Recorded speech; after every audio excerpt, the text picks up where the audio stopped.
औज़ुबिल्लाहिमिनश्शैतानिर्रजीम बिस्मिल्लाहिर्रहमानिर्रहीम। अस्सलाम वालेकुम दोस्तों, मैं हूं मोहसिन रफ़ा और आप लोग देख रहे हैं 24/7 टीचर्स ऑनलाइन। जिन दोस्तों ने अभी तक मेरा चैनल सब्सक्राइब नहीं किया है या जो दोस्त पहली बार मेरी वीडियो को देख रहे हैं, उन सब दोस्तों से गुजारिश है कि वो जल्दी से मेरा चैनल सब्सक्राइब कर लें और साथ ही बेल के आइकन पर भी क्लिक कर लें ताकि मेरी हर आने वाली वीडियो, हर आने वाला लेक्चर आप लोगों तक पहुंच सके और आप उससे सीख सकें। दोस्तों, क्लास चल रही है हमारी प्रोग्रामिंग की और सीख रहे हैं हम C++। पिछली क्लास के अंदर हमने एक नया टॉपिक शुरू किया था जिसमें हमने प्री प्रोसेसर डायरेक्टिव्स की बात की थी। दोस्तों, आज की क्लास इस क्लास 25 के अंदर हम लोग बात करने वाले हैं मैक्रोज के ऊपर। आज की क्लास शुरू करने से पहले दोस्तों हम ये देख लेते हैं कि पिछली क्लास के अंदर हमने क्या चीज़ें कवर अप की थी। दोस्तों, पिछली क्लास के अंदर हम लोगों ने प्री प्रोसेसर डायरेक्टिव की बात की थी और मैंने आपको बताया था कि हम हर प्रोग्राम के अंदर जो शुरू के अंदर शॉप फाइन इंक्लूड आयो स्ट्रीम एंगल ब्रैकेट के अंदर लिखते आ रहे हैं, वो भी एक प्री प्रोसेसर डायरेक्टिव है।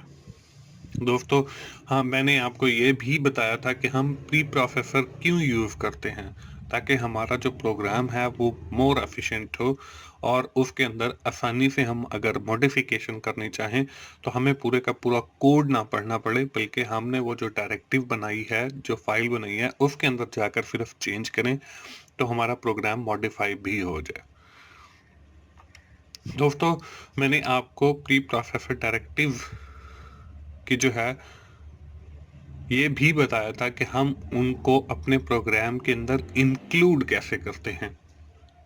मैंने आपको ये भी बताया था कि अगर हम प्री प्रोसेसर डायरेक्टिव को एंगल ब्रैकेट के अंदर लिखेंगे तो वो प्री प्रोसेसर डायरेक्टिव हमारी जाएगी जहाँ पे हमारा C++ का प्रोग्राम इंस्टॉल है वहाँ पे, और वहाँ पे उस फाइल को लोकेट करेगी। अगर हम अपनी फाइल का नाम इन्वर्टेड कॉमास के अंदर लिखेंगे तो वो हमारे करंट डायरेक्टरी के अंदर जाएगी जहां पे हमारा प्रोग्राम सेव हो रहा होगा।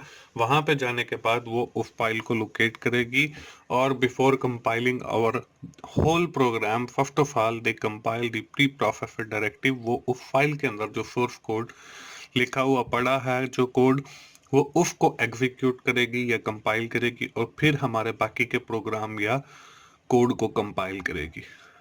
दोस्तों, आखिर में मैंने आपको एक उससे रिलेटेड एक्सरसाइज भी करके दिखाई। मैंने आपको पहले सिंपल तरीके से करके दिखाई कि हम सारे का सारा कोड जो है उसी फाइल के अंदर लिखते हैं जो हमने एडिशन का या सब्ट्रैक्शन का फंक्शन बनाया था। फिर मैंने वही फंक्शन उठाकर एक और फाइल में रखे जिसका नाम मैंने teachersonline.h रखा, मतलब वो एक हेडर फाइल के तौर पे बनाई और फिर उसको अपने प्रोग्राम के अंदर इंक्लूड करके भी दिखाया। दोस्तों, आखिर में मैंने आपको एक एक्सरसाइज भी दी थी। मुझे उम्मीद है सारे दोस्तों ने वो एक्सरसाइज कर ली होगी। दोस्तों, यहाँ तक तो थी हमारी पिछली क्लास। आज की क्लास में हम लोग बात करने वाले हैं, जैसे मैंने आपको पहले भी बताया कि हमारी आज की क्लास का जो टॉपिक है वो है मैक्रोज। आज की क्लास में हम ये देखेंगे कि ये मैक्रोज क्या होती हैं, C++ के अंदर इनकी क्या अहमियत है, हम ये मैक्रोज कैसे बनाते हैं, हम अपने प्रोग्राम के अंदर इन मैक्रोज को कैसे डिफाइन करेंगे और कैसे इंक्लूड करेंगे। दोस्तों, साथ ही मैं आपको ये भी बताऊंगा कि इन मैक्रोज की कितनी अकसाम है, ये कितने टाइप्स हैं, ये कितने कैटेगरीज हैं। उसके साथ ही हम लोग ये भी देखेंगे कि हम इन मैक्रोज को डिफाइन कैसे करते हैं। उसके साथ हम कुछ प्री डिफाइन मैक्रोज हैं जो पहले से डिफाइन हैं, हम उनकी भी बात करेंगे।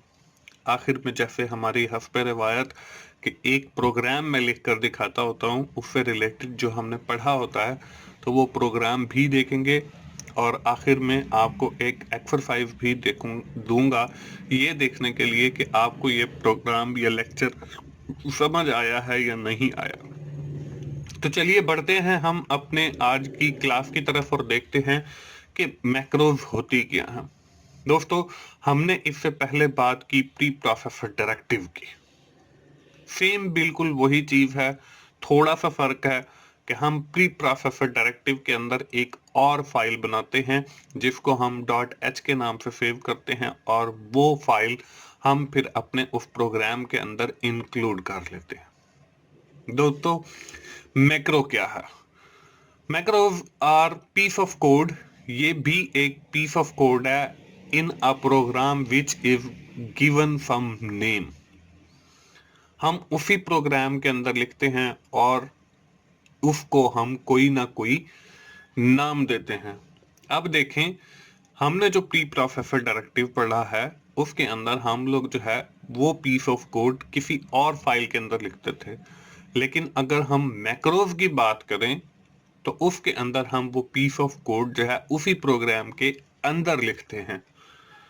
Whenever this name is encountered by compiler, the compiler replace the name with the actual piece of code. अब हमने जो वो पीस ऑफ कोड लिखा है उसका कोई ना कोई नाम रखा है।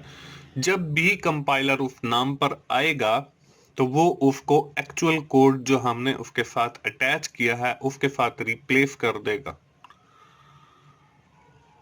नीचे उर्दू के अंदर भी मैंने आपको समझाने के लिए लिखा है, प्री प्रोसेस डायरेक्टिव हम किसी और फाइल में लिखते हैं और फिर इसको हम अपने प्रोग्राम के अंदर कॉल कर लेते हैं या इंक्लूड कर लेते हैं, जबकि मैक्रो एक छोटा सा प्रोग्राम या कोड होता है जो हम अपने प्रोग्राम के अंदर ही लिखते हैं, और जहां पर इस मैक्रो का नाम लिखते हैं वहां पर कोड आ जाता है, जहां पे हम उस मैक्रो को कॉल करना चाहें वहां पर वो आ जाता है। तो दोस्तों, ये हमारा डिफरेंस है बेसिक प्री प्रोसेसर डायरेक्टिव का और मैक्रोज का। हम चाहें तो प्री प्रोसेसर डायरेक्टिव उसी प्रोग्राम के अंदर नहीं लिख सकते, लेकिन हम with the help of by using macros हम ये काम कर सकते हैं। तो ये बेसिक फर्क है कि आपका प्री प्रोसेसर डायरेक्टिव जो है वो किसी और फाइल के अंदर लिखा जाता है और फिर इंक्लूड के जरिए उस फाइल को उसके अंदर इंक्लूड किया जाता है, और जब भी कंपाइलर उस प्रोग्राम को कंपाइल करता है तो पहले जो फाइल इंक्लूड की गई है उसके कोड को कंपाइल करेगा और फिर आपके एक्चुअल कोड को कंपाइल करेगा। जबकि जो मैक्रो है वही काम जो हम प्री प्रोसेसर डायरेक्टिव के अंदर करते हैं वो हम वही काम हम जो है अपने उसी मेन प्रोग्राम के अंदर करते हैं, और हम उस एक मैक्रो को नाम देते हैं और एंड अपने मेन प्रोग्राम के अंदर फिर जहां पे हम उस मैक्रो के नाम को यूज करते हैं वहां पे वो पूरे का पूरा एक्चुअल कोड आ जाता है जो हमने मैक्रो के लिए लिखा होता है। दोस्तों, मैक्रो के बाद हम ये देख लेते हैं कि हम मैक्रो को कैसे डिफाइन करते हैं। The define directive is used to define the macro. कि एक मैक्रो को डिफाइन करने के लिए हम लोग डिफाइन का कीवर्ड यूज करते हैं। जैसे हम प्री प्रोसेसर डायरेक्टिव को अपने प्रोग्राम में इंक्लूड करने के लिए शॉप फाइन इंक्लूड का कीवर्ड यूज करते थे, इसी तरह मैक्रो को डिफाइन करने के लिए शॉप फाइन डिफाइन का कीवर्ड यूज करते हैं, और ये भी बेसिकली एक डायरेक्टिव है। जब हम किसी मैक्रो को लिखते हैं तो सबसे पहले शॉप फाइंड डिफाइन का कीवर्ड इस्तेमाल करते हैं। मसलन यहाँ पे आपको एक एग्जांपल भी नजर आ रही है। For example, shop find define और आगे मैंने पी आई मतलब पाई और आगे मैंने उसकी वैल्यू लिख दी है 3.1415926। अब यहाँ पे देखें, मैंने एक मैक्रो डिफाइन की है जिसका नाम मैंने रखा है पी आई। अब अपने प्रोग्राम के अंदर जहां जहां पर भी मैं पी आई लिखूंगा तो वहां पर ये वैल्यू 3.1415926 रिप्लेस होती चली जाएगी। दोस्तों, आपको वो प्रोग्राम भी याद होगा जिसके अंदर हमने एक सर्कल लिया था और फिर उस सर्कल से हमने यूजर से रेडियस लेकर उस सर्कल का सरकमफेरेंस और एरिया कैलकुलेट किया था, जिसके अंदर पाई की वैल्यू लिखी जाती है, और जहां पर वो पाई की वैल्यू लिखी जाती थी वहां पर हमने 3.1415926 लिखा था। लेकिन अब हमें हर जगह के ऊपर 3.141592 लिखने की जरूरत नहीं है, बल्कि हमने ऊपर एक मैक्रो डिफाइन कर देनी है। जैसे यहाँ पे डिफाइन किया गया है, डिफाइन पी आई 3.141592 और जहां जहां पर पी आई हम लिखेंगे तो वहां पर ये वैल्यू खुद रिप्लेस होती चली जाएगी। ये मैक्रो का फायदा है। आगे बढ़ते हैं और देखते हैं कि हमारे पास कितनी टाइप्स होती है मैक्रोज की। दोस्तों, macros are classified into two categories. The first type in which we have written the macros with the using of define keyword.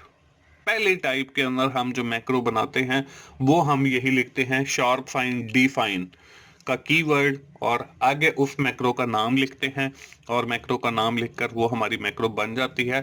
यहाँ पे आपको एग्जांपल भी नजर आ रही है, जैसे हमने डिफाइन पाई 3.141592 लिखा है।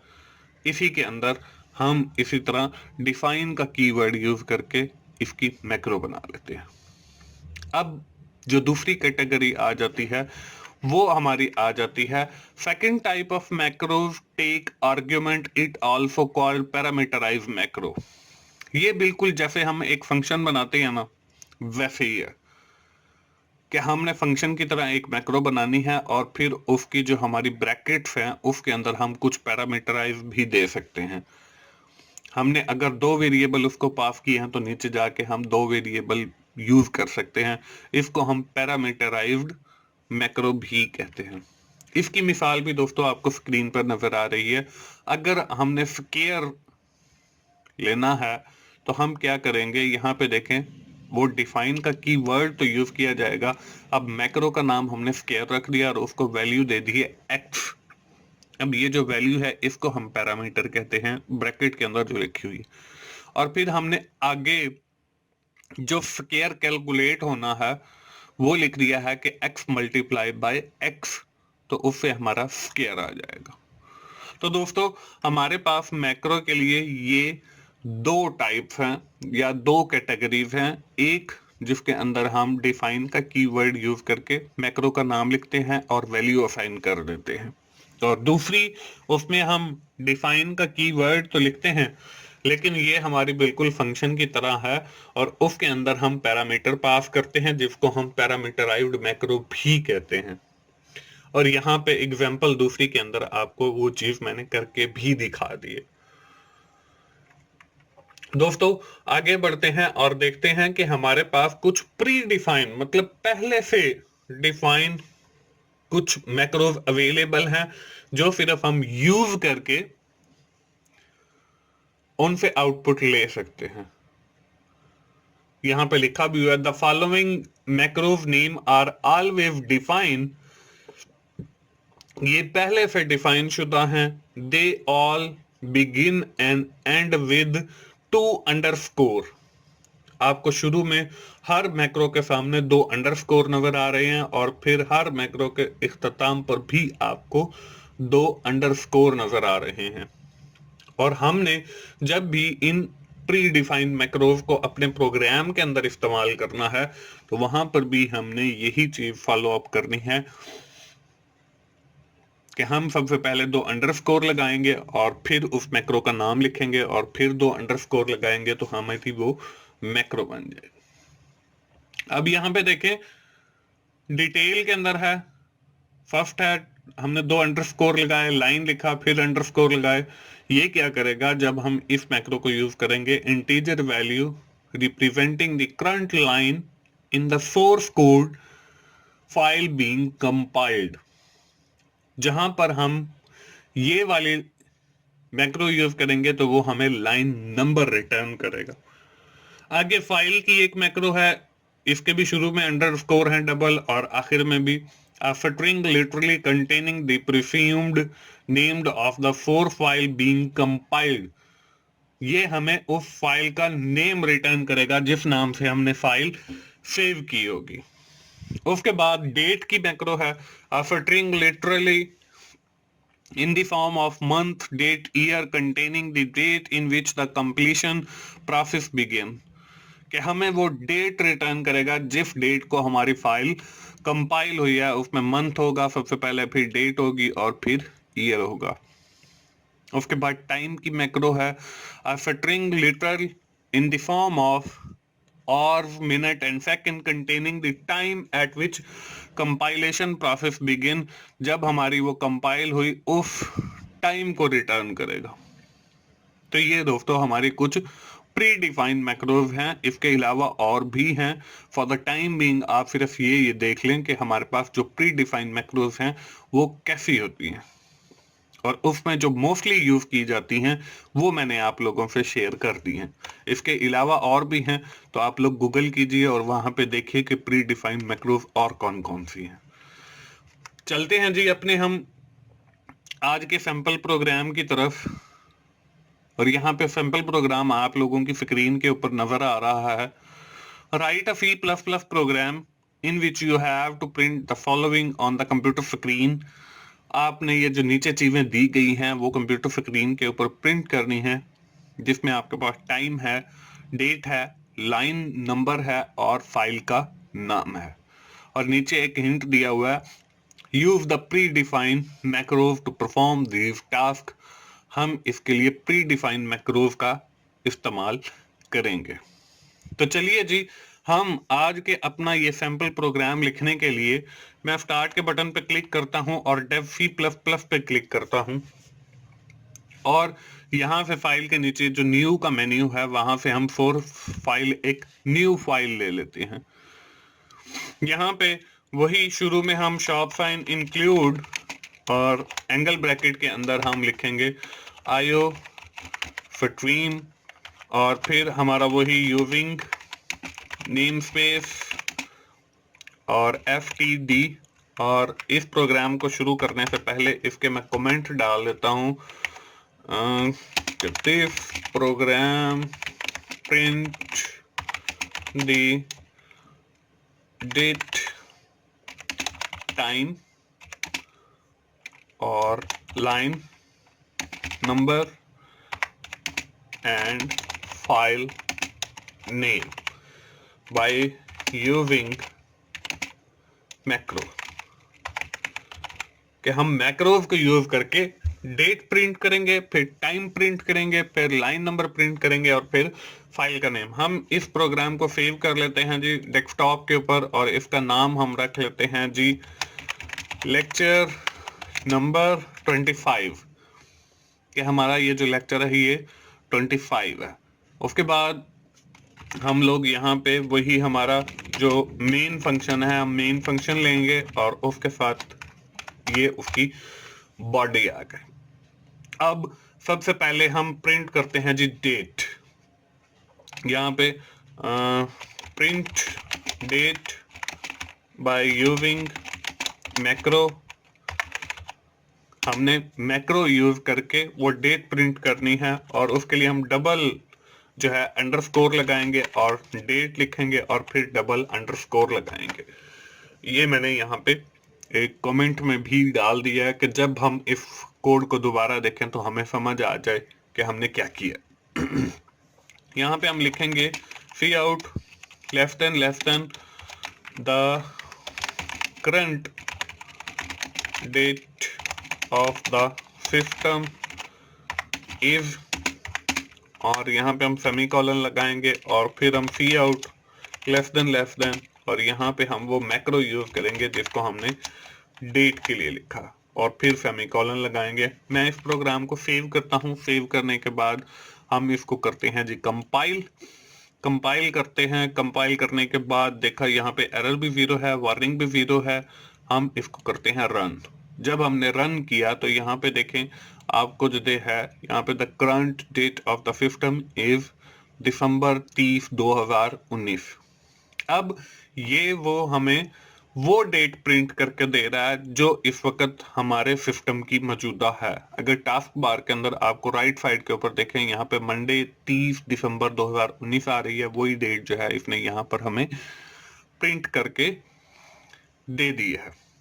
अब हम अपना दूसरी मैक्रो यूज करके और अपना टाइम प्रिंट करते हैं। यहाँ पे मैं एक C out left an end L लगा देता हूँ ताकि हमें जो है वो चीजें क्लियर नजर आए। हम दोबारा इसी पूरे को कॉपी करते हैं और यहाँ पे मैंने पेस्ट कर दिया है।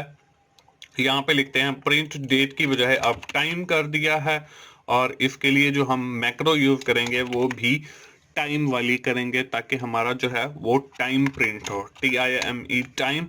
और यहाँ पे मैंने लिख दिया the current time of the system is, और यहाँ पे जो मैक्रो हमने लिखनी है वो भी टाइम वाली लिख दी है, TIME टाइम। और इसको मैंने सेव किया। सेव करने के बाद हम इस प्रोग्राम को करते हैं कंपाइल। ये कंपाइल पर क्लिक किया। कंपाइल पर क्लिक करने के बाद जब ये कंपाइल हो गया, यहाँ पे मैसेज आ गया, एरर भी 0 है, वार्निंग भी। हम इसको करते हैं रन। अब देखें यहाँ पर हमारा करंट जो इस वक्त सिस्टम का टाइम है वो 7:54 और 50 सेकंड है। यहाँ पर देखें 7:55 आ गया, तो ये अभी चेंज हुआ है क्योंकि यहाँ पे सेकंड जो है वो 50 थे। तो इस तरीके से हमने डेट भी प्रिंट कर ली और टाइम भी प्रिंट कर लिया। अब हम देखते हैं कि हमारी लाइन नंबर वाली क्या मैक्रो है। तो हम उसके लिए वही तरीकेकार है कि पहले एक कमेंट डालते हैं, print line number by using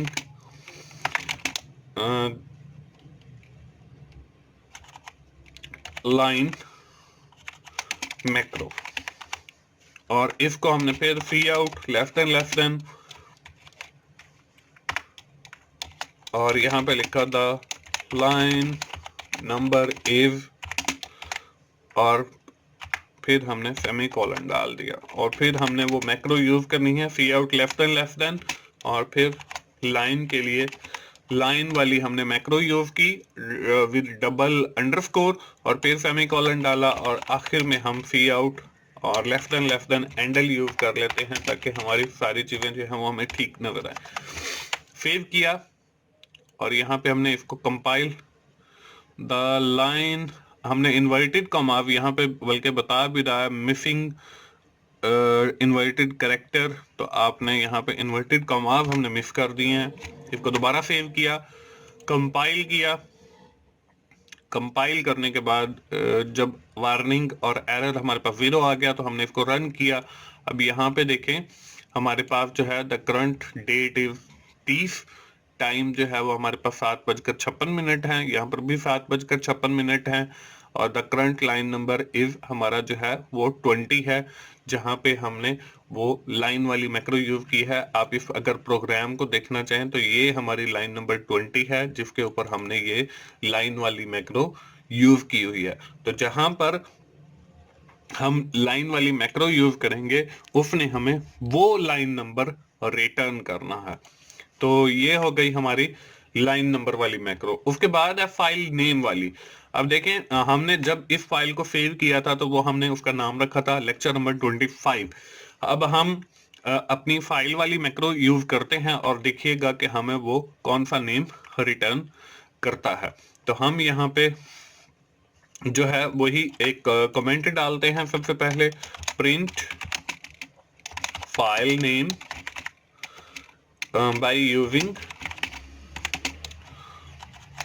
double underscore के साथ हमने फाइल लिखा, डबल अंडरस्कोर लगाया और मैक्रो लिखा, और फिर हमने लिखा सी आउट लेफ्ट देन और यहाँ पे लिखा द फाइल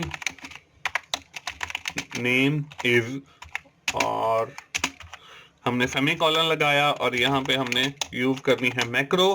तो उस मैक्रो का नाम डबल अंडरस्कोर के साथ हमने लिखा फाइल और फिर हमने डबल अंडरस्कोर लगाया।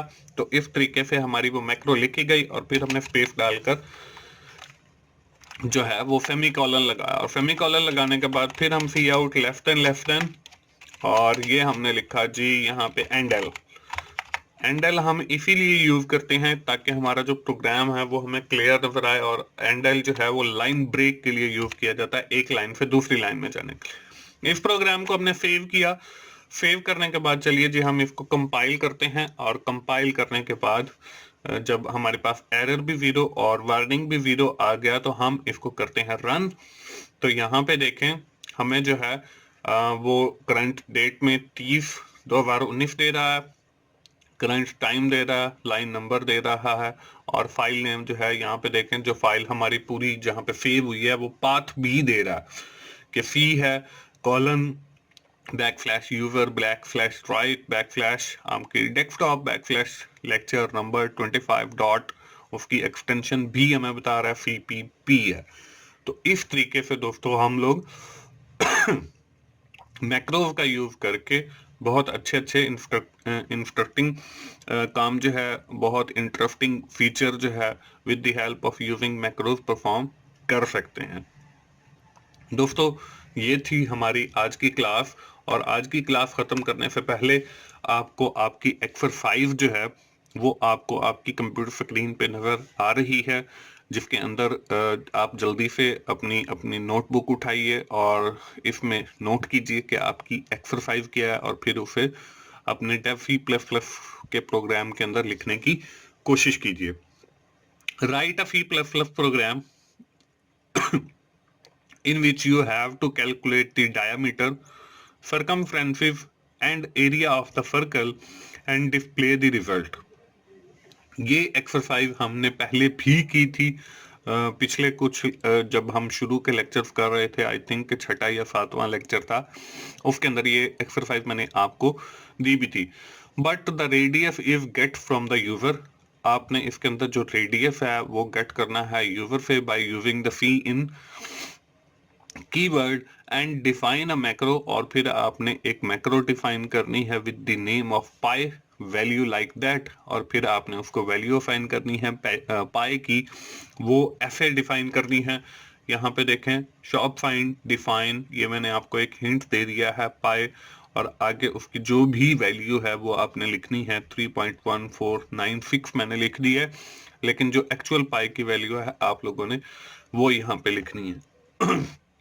और फिर जहां जहां पर आपका नीचे पाए जहां पे आप उसकी वैल्यू लिखते थे वहां पे आपने उस मैक्रो का नाम मतलब PI लिखना है, और इस तरीके से ये प्रोग्राम मुकम्मल करना है। इस प्रोग्राम में और वो जो प्रोग्राम हमने पहले किया था उसमें फर्क यही है कि उसमें हम हर जगह के ऊपर पाई की वैल्यू लिखते थे जहां पे हमें जरूरत होती थी, लेकिन यहाँ पे आपने एक मैक्रो डिफाइन करनी है शुरू के अंदर, और फिर आपने उस मैक्रो को यूज करना है जहां पे आपको पाई की वैल्यू की जरूरत हो for calculating the diameter, circumferences और the area of the circle.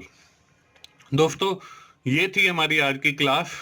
हम जल्दी से समराइज कर लेते हैं कि आज की क्लास के अंदर हमने क्या चीजें पढ़ी हैं। दोस्तों आज की क्लास में हमने मैक्रोज से अपनी बात शुरू की है, और मैंने आपको ये बताया कि हम मैक्रोज को कैसे डिफाइन करते हैं, और साथ ही मैंने आपको ये भी बताया कि मैक्रोज के अंदर और प्री प्रोसेसर डायरेक्टिव के अंदर क्या फर्क है। मैंने आपको जो है कुछ प्री डिफाइंड मैक्रोज के बारे में भी बताया जो पहले से बनी हुई हैं, हम उनको हम अपने प्रोग्राम के अंदर यूज कर सकते हैं। उसमें हमने बात की डेट की, टाइम की, लाइन नंबर की और फाइल नेम प्रिंट करने की, और उसी से रिलेटेड मैंने आपको आज अपने इस लेक्चर के अंदर एक्सरसाइज बल्कि एक सैंपल प्रोग्राम भी करके दिखाया, और आखिर में आपको एक एक्सरसाइज दी है जिसके अंदर आपने मैक्रो डिफाइन करनी है विद द नेम ऑफ पाई, और फिर आपने कैलकुलेट करना है एरिया सर्कमफेरेंसेस सर्कल का। दोस्तों मुझे उम्मीद है आप लोगों को C++ प्रोग्रामिंग की समझ आ रही होगी।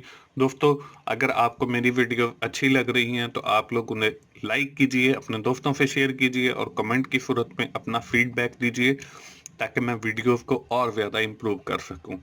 और मेरा चैनल 24/7 टीचर्स ऑनलाइन सब्सक्राइब कीजिए ताकि मेरी हर आने वाली वीडियो या लेक्चर आप लोगों तक पहुंच सके और आप उससे सीख सकें। दोस्तों मोहसिन भाई को दुआओं में याद रखिए, और अगले लेक्चर तक के लिए इजाज़त दीजिए। थैंक यू वेरी मच दोस्तों, अल्लाह हाफिज़।